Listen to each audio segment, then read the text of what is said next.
two different groups, isn't it? That was almost straight north, wasn't it? Yeah. Man, I loved our setup. Dude, look at where we were at. I mean, just talk to me.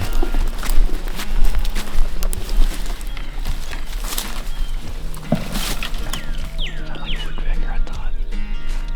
Sound like a monkey.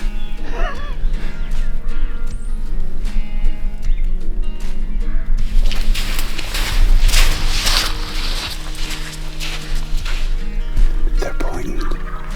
They're moving left. At least that one is.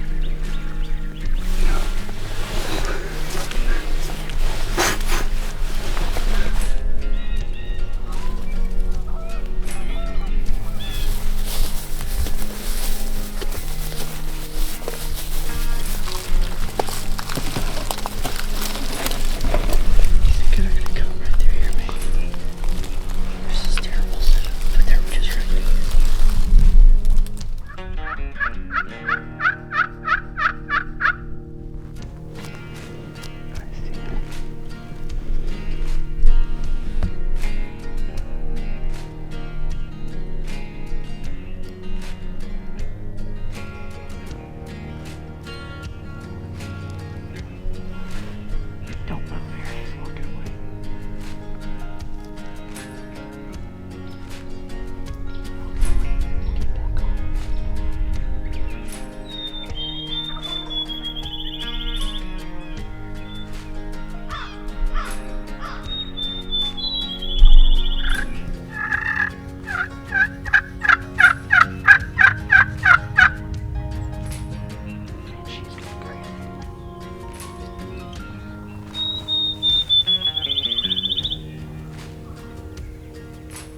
You stoned.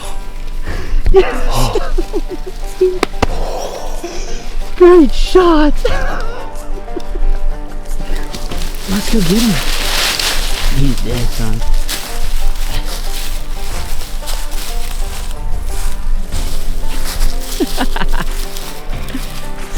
He's stone dead, Aaron. Dude. Good job, dude.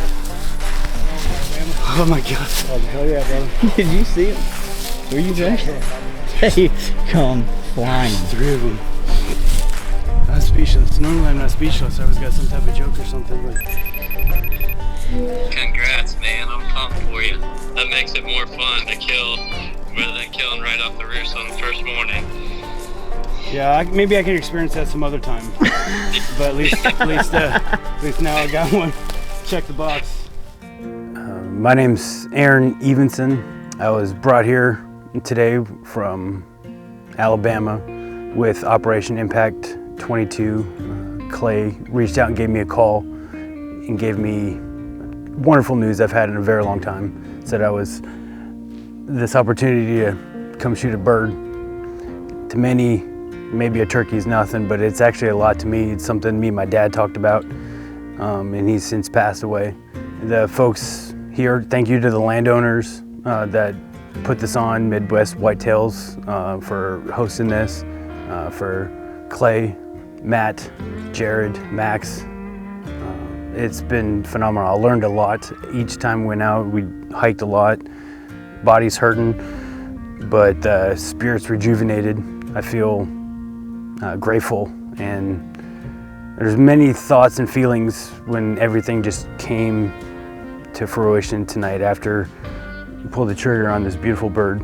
And at the moment I don't have the right words to express my gratitude and appreciation, but to all the people I named, and especially my family, my wife Nikki, kids, my daughter Avery, my son Nate, they're back home. It's Easter weekend, and they supported me to come do this because they know how important it is hunting for me. I appreciate it, and it means a lot to me. Operation Impact 22, the way they do things, I don't know how they selected me out of the bundle of other folks that applied, but I know it's an important thing, you know, however it happens. And you know, I did several tours to Iraq. I got medically retired, and that's a whole different journey. Everyone's got different experiences, but for any veteran that gets close to that line, Impact 22 veterans a day kill themselves, and that's not good. And so I think something like this is just amazing, and the people that help support it and the people that come out, Matt pushing on through all that pain that he was going through. He's got his own stuff, but he was right there step with step, and it's just a great thing. And thank you, and I appreciate it. Man, what an experience. I'm so glad that Aaron finally got his bird. Unfortunately, I had to jet out a few hours before you guys knocked one down, but so glad that you didn't go home empty-handed on that hunt. Yeah, sometimes on those trips like that or hunts like that, it's better to get the full experience, and we definitely got that this weekend.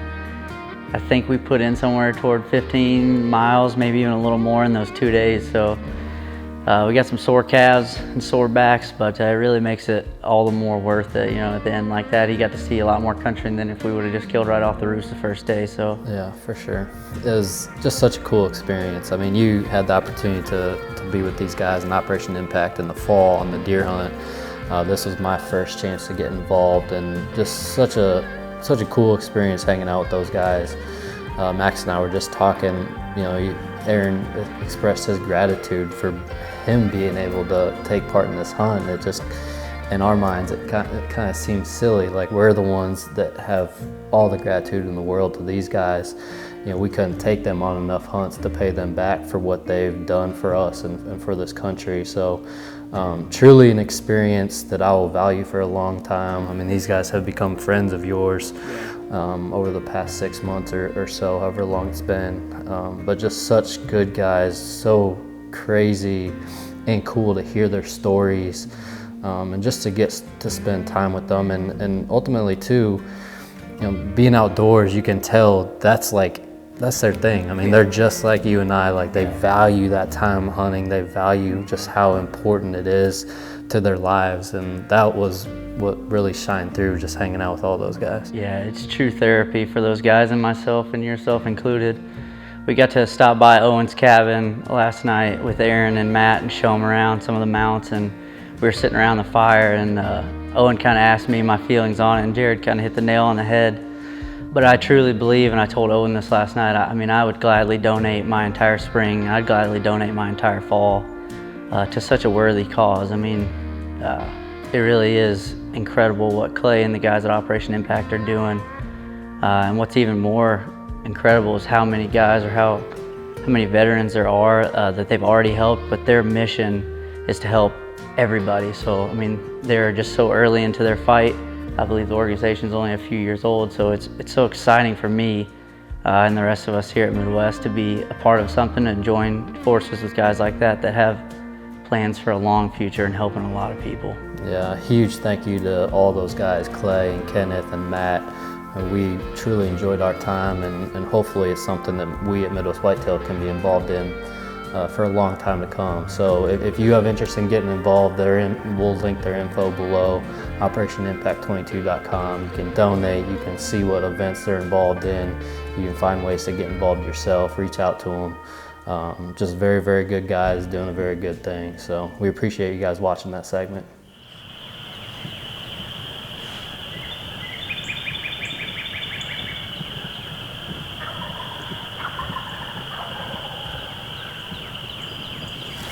Move one stick quick, because I got one stick going across the body of the jig.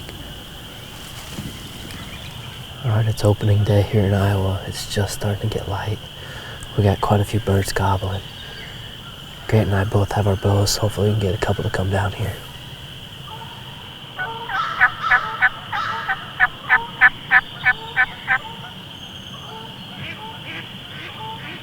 It's right on the other side, dude.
We sat tight for a while and then kind of moved around trying to get Grant a bird, but unfortunately couldn't catch back up to him. So just the one for the day. We'll get back after him, but a fun hunt. I ended up being stuck right in the middle between these birds, the two that came running in, and then there's another strutter on the other side of us. Kind of figured being in that situation is only a matter of time, but it definitely took quite a while. We watched birds off in the distance for a long time this morning before we finally got one to commit. And when they did, as you could see, there was no hesitation at all. They were right on that Jake decoy, and that's a nice thing when we're bow hunting without blinds and trying to hide camera gear and all that type of stuff. And especially this time of year, you can see there's no ground cover.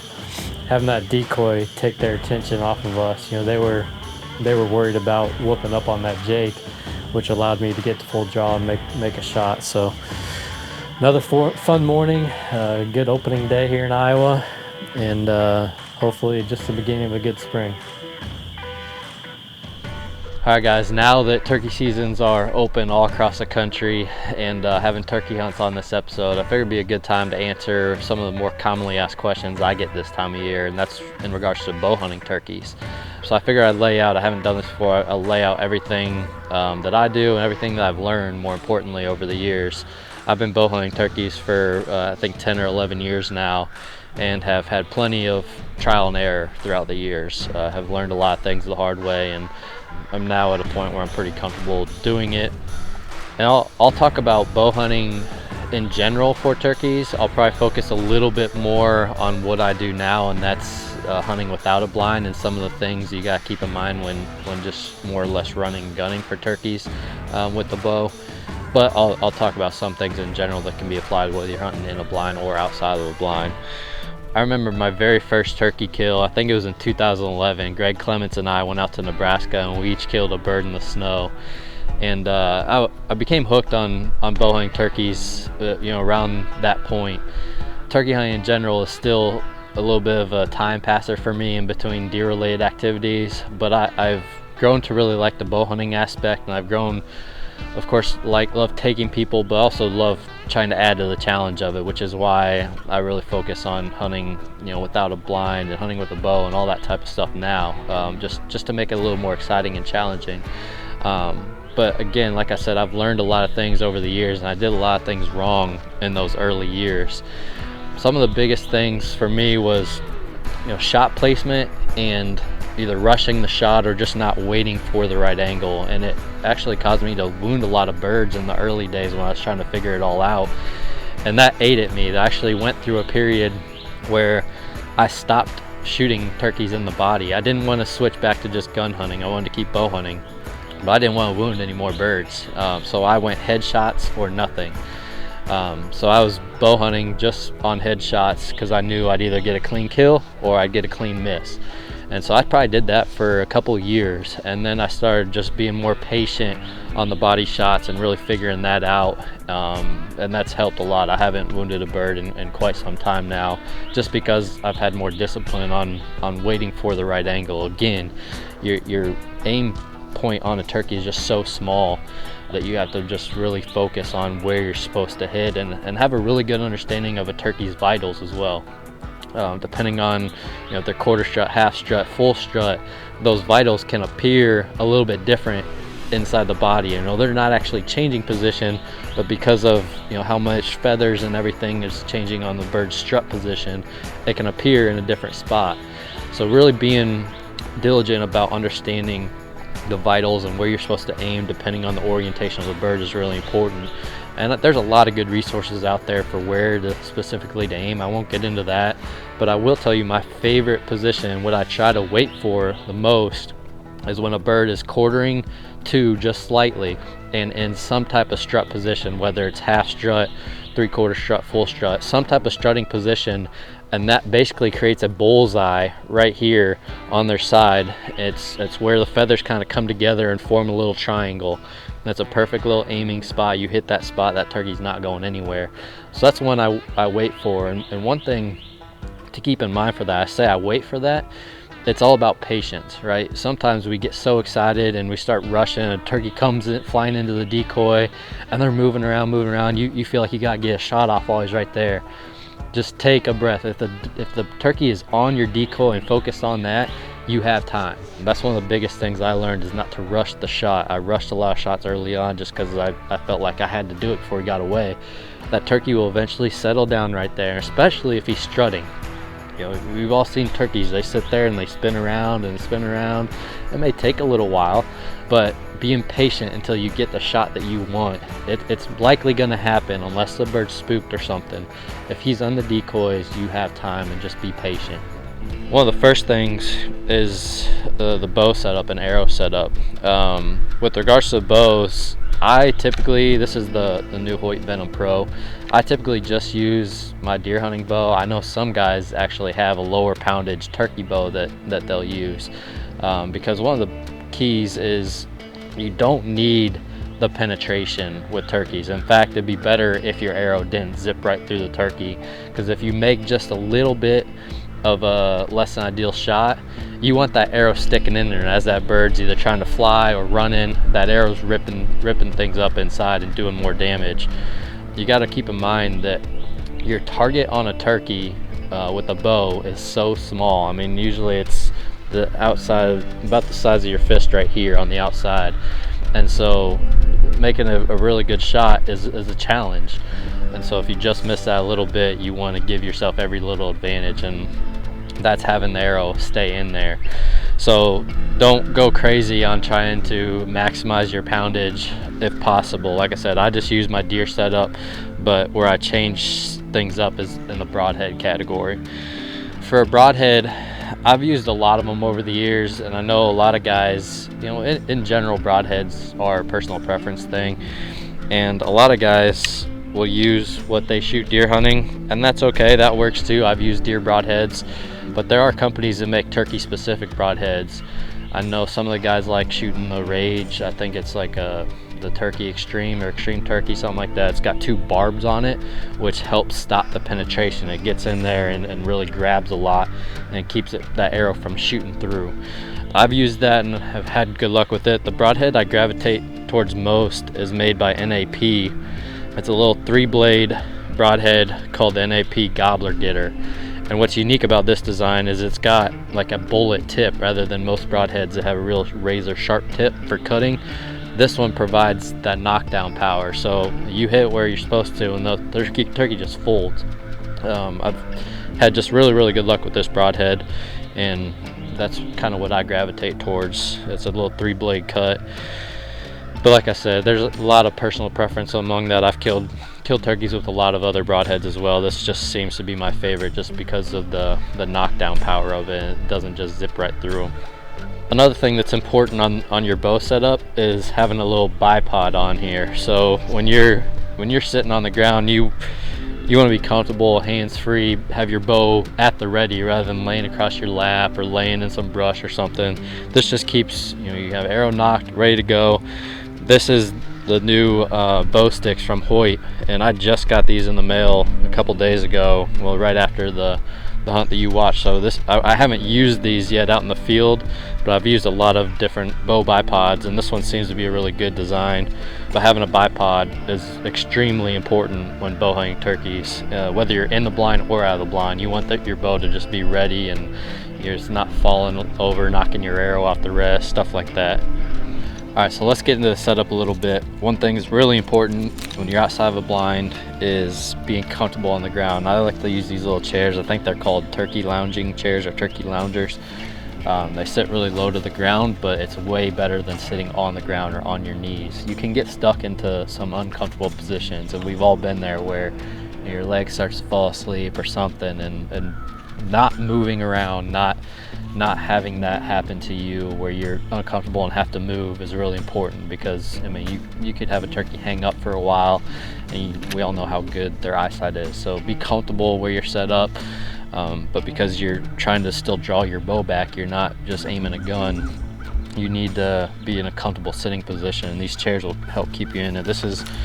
I've had this one for a long time. It's missing bolts. It's pretty beat up. But I'm gonna set it up against this tree so you can just kind of see what the setup looks like.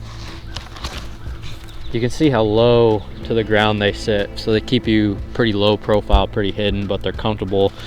And if I have the decoys out here to my left, I'm almost gonna have this perpendicular, the chair angled perpendicular to the decoys. As a right-handed shooter, I'm gonna be shooting that direction.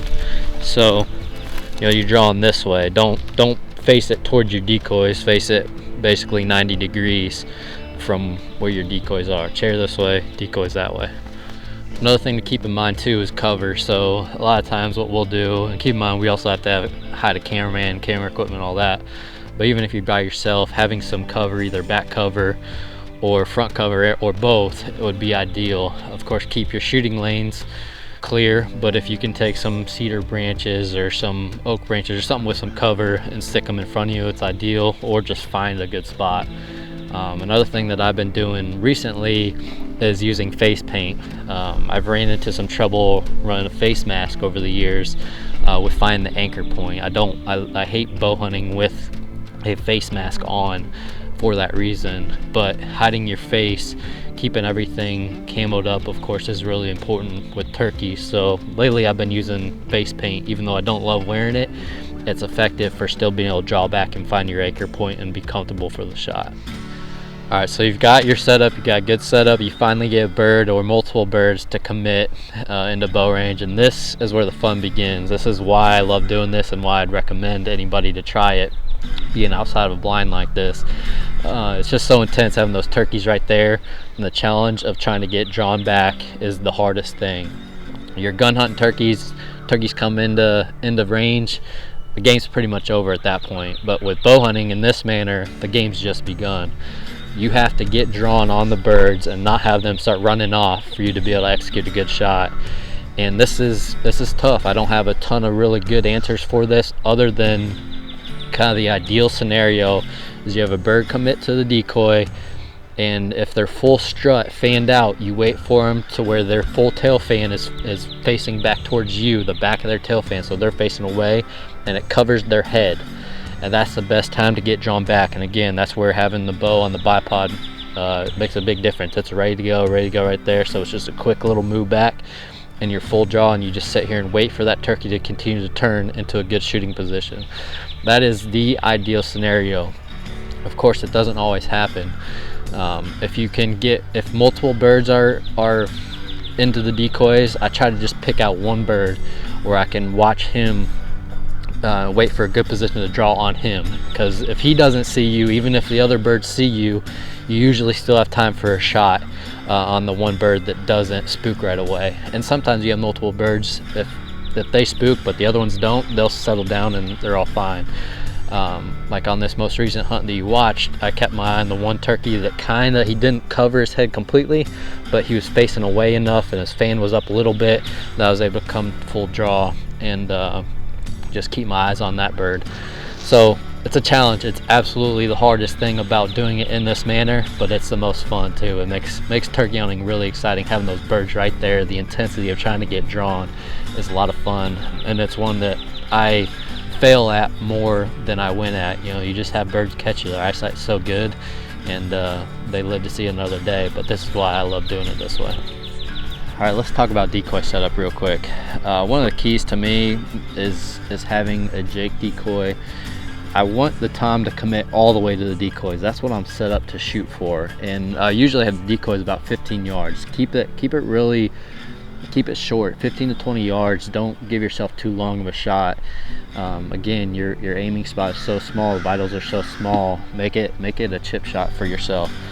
But having a Jake decoy allows the birds to come all the way in and, you know, really focus on this. If I just have a hen decoy, you know, a lot of times the bird will hang up at a distance expecting the hen to come the rest of the way to him. You don't oftentimes, sometimes, but not all the time, are you guaranteed for the bird to come in and strut right next to the hen decoy. If the Jake's there, they're likely to commit all the way.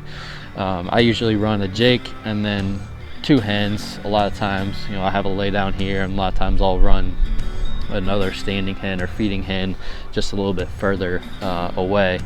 I try to orient the Jake decoy so it's facing back towards me, and sometimes this depends on where I think the birds are going to come from.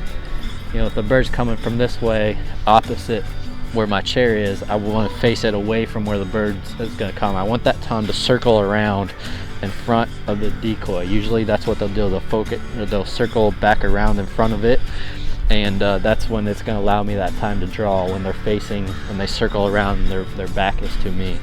Of course, a lot of times the decoy ends up spinning throughout the hunt, and that's not necessarily a bad thing. Add some realism. But when I first set the decoy up, that's about how I position it.